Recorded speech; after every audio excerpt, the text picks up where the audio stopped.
A nan kuma kotun sauraron kararrakin zaɓe ta Kano ta kori karar da 'yan takarar jam'iyyar APC Abdulsalam AA Zaura ya shigar yana kalubalantar sakamakon zaben da ya ba Rufa'i Hanga nasarar zama sanatan Kano ta tsakiya.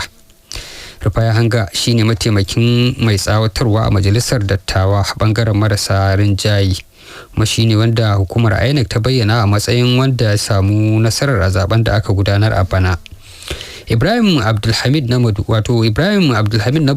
shine kakakin sanatan Kano ta tsakiya kuma ya yi ƙarin bayani kan wannan batu na kota yau.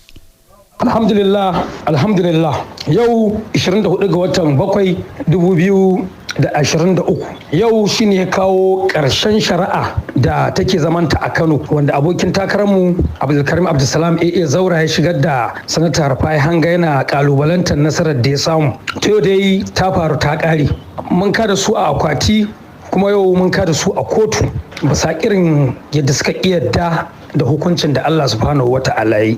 In kun lura a 'yan takarkarin nan babu wanda ya fuskanci kalubale irin shi sanata Rufa'i Hanga. Kafin zaben nan da bayan zaben nan kotu uku aka je amma ba inda bai nasara ba. Yau ga kotu ta hudu ita ma yayi nasara. Da haka ina kira ga 'yan siyasa mu dinga ɗaukar haƙuri a yayin da al'amura irin wannan suka faru. Ga kuma shi jagoran mu shugabanmu muna daɗa kira a gare shi kuma muna daɗa neman ya ƙara ƙoƙari kamar yadda ya soma domin ita wakiltar ita mazaɓar Kano ta tsakiya. Wannan nasara ce ga demokaradiyya, nasara ce ga al'ummar Kano ta tsakiya kuma nasara ce ga al'ummar jihar Kano baki ɗaya. Ibrahim Abdulhamid na Madubi kenan kakakin sanatan Kano ta tsakiya Rufa'i Hanga. Har yanzu kan batun kotu a zaman kotun na bangaren masu kara waɗanda ake kara sun hallara kuma dama a yau din ne wanda ake kara na uku zai fara gabatar da shaidun kariya dangane da tuhumar da jam'iyyar APC ta gabatar a kotun. To sai dai kamar zaman da ya gabata a yau ma lauyoyin wanda ake kara na jam'iyyar NNPP sun shaida a kotun cewa sun nazarci shaidu 32 da APC ta gabatar dangane da kalubalantar nasarar da gwamnan Kano ya samu amma ba su ga ta inda za su gabatar da wani shaida ba domin haka ne ma a nan gaba babu shaidar da za su gabatar, in ji lauyan wanda ake karar na uku barista John Bayo Lesha San. Sai dai lauyan NNPP barista Bashir Yusuf Tudun Wuzirci da wakilinmu Abubakar Haruna Galadanci ya tambaye shi ya ce hakan ma wata kwarewa ce ta kare kai.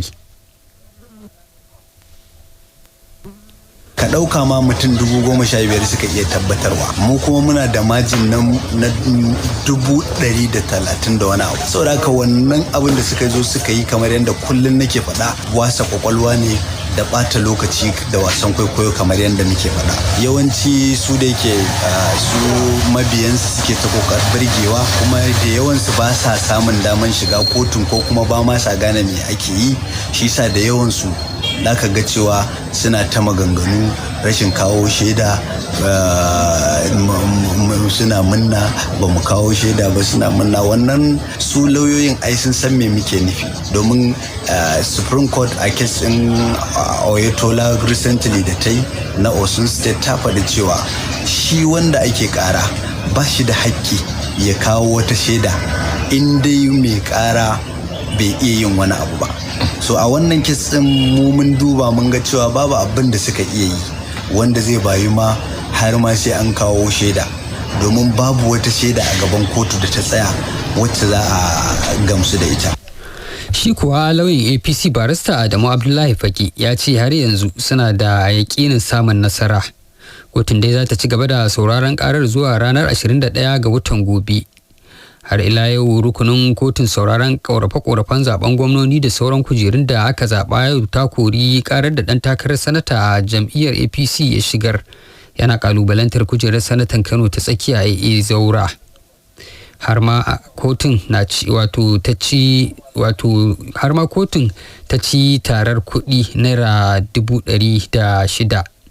Kotun mai alkalai uku karkashin mai shari'a IP Chima ta ce wanda ya yi karar Zaura ya kasa gamsar da ita da kwararan dalilai na kalubalantar nasarar Rufa'i Hanga saboda haka ta kori karar bisa dogaro da hukuncin da kotun koli ta yi kwanakin baya na umarnin nuni da shi Hangan a matsayin wanda ya ci zaɓe.